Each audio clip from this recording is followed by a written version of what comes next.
네, 계속해서 시장 참여자들이 보는 증시 상황 그리고 투자 전략까지 짚어보겠습니다. 오늘 시간에는 오기석 렉스셰어즈 아시아 사업부 대표 연결되어 있습니다. 안녕하십니까? 네, 안녕하십니까. 오기석입니다.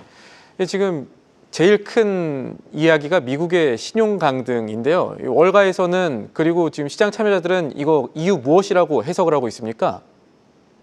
네, 뭐 여러 가지 이유가 있겠지만 그 예정되었던 그 이벤트다라고 평가하는 부분들이 많은 것 같고요.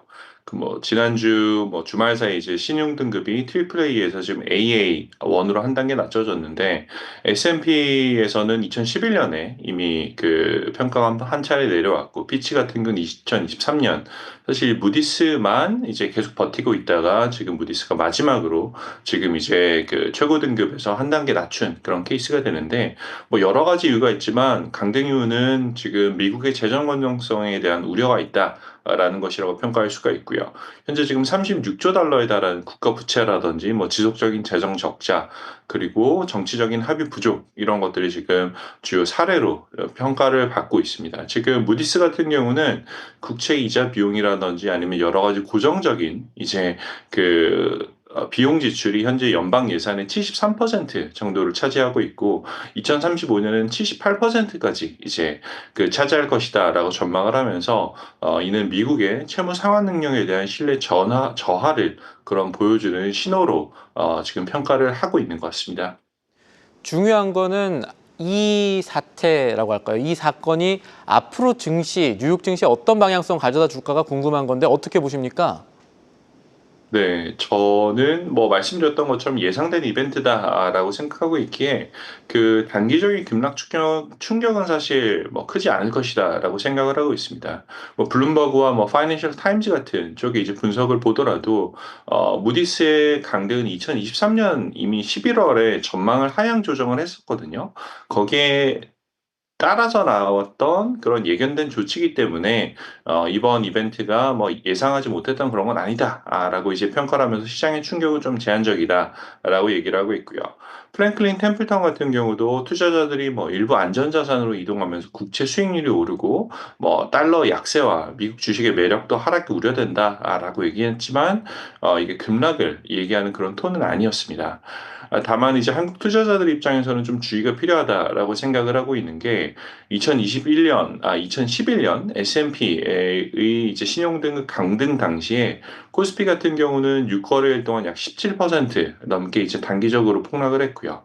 2023년 같은 경우도 하루 새 코스피, 코스닥 같은 경우가 뭐 2%, 3% 가까이 이제 하락을 했기 때문에 한국 투자자분들 입장에서는 오늘 혹은 이번 주 같은 경우는 단기적인 충격이 발생할 수도 있을 그런 이벤트라고 생각을 하지만 전 장기적으로는 충분히 다 회복할 수 있다라고 그렇게 보고 있습니다.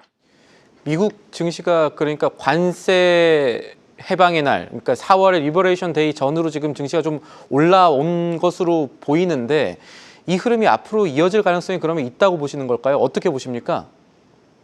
네, 그 리버레이션 데이 이후 4월 8일까지 굉장히 미국 시장이 급락을 했다가 지금 약 한 달 열흘 정도 가까운 기간 동안 이제 리버레이션 데이 수준까지 거의 회복을 했어요.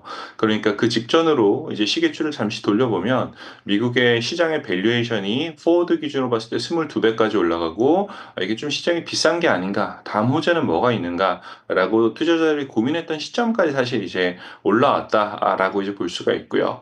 뭐 현재까지 빠르게 상승했던 거는 그 여러 가지 이제 관세 관련 타협들, 협정들에 대한 그런 그 긍정적인 호재들도 있었고, 또 이제 생각보다 양호했던 미국의 1분기 기업 실적들이 역시 시장을 견인했던 주요 원인이라고 생각을 합니다.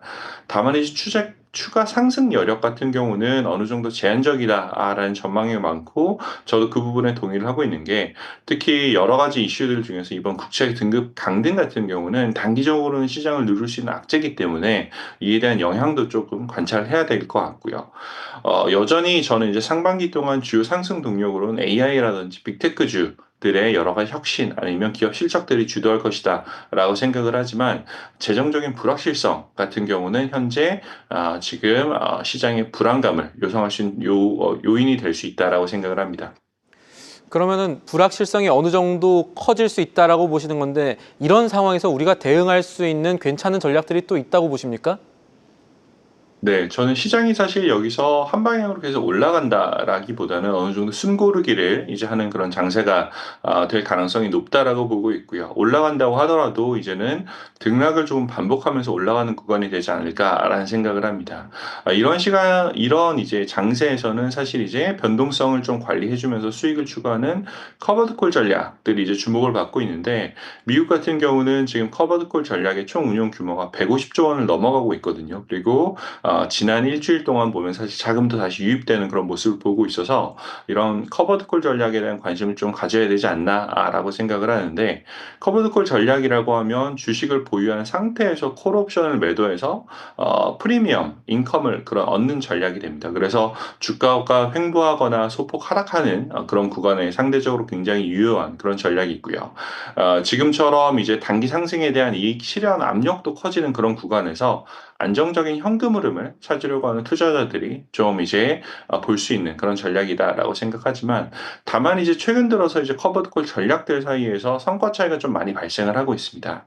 일부 커버드콜은 이제 그 배당은 많이 주는 대신에 상승분을 못 쫓아가고 있고 다른 커버드콜 같은 경우는 그 상승분에도 참여하는 그런 모습 보이고 있는데 여러 가지 이제 운용 전략상의 사실 차이가 존재하기 때문에 투자자들이 좀 잘 인식을 해야 되고요. 가장 큰 요인 중에 하나는 이제 옵션을 매도하는 걸 현재 가격에 매도를 할 거냐 아니면 조금 위로 올려서 외가격에 매도할 거냐 이런 부분들이 운용사마다 사실 차이가 있기 때문에 외가격으로 매도하는 그런 커버드콜을 찾는 게 상승장에 참여하는데 좀 더 좋지 않나라는 생각이 좀 들고요. 앞서서 말씀드렸던 것처럼 지금 신용등급 강등 같은 경우는 단기 변동성이 사실 좀 올라가는 그런 모습이지만 과거 사례를 보면 한 1에서 3개월 정도면 좀 안정화될 가능성이 높다라고 생각을 하고 있어서 현재로서는 이제 상승장에 대한 그 일변도를 가져가는 그 완전히 이제 그 너무 공격적인 포트폴리오보다는 조금은 분산되고 그리고 커버드 콜처럼 현금 창출 능력이 있는 그런 전략을 한번 투자해 보시는 것도 좋을 것 같습니다. 네, 커버드콜 ETF에 투자한 분들께는 마음이 놓이는 분석일 수가 있겠습니다. 이 미국 신용등급 강등 파장과 투자 전략 분석까지 잘 들었습니다. 지금까지 도움 말씀에 오기석 렉스셰어즈 아시아 대표였습니다. 오늘 말씀도 감사합니다. 감사합니다. 계속해서 다양한 경제 이슈를 알고 싶다면 구독과 좋아요, 알림 설정 부탁드립니다. AI 캐스터 권미정이었습니다.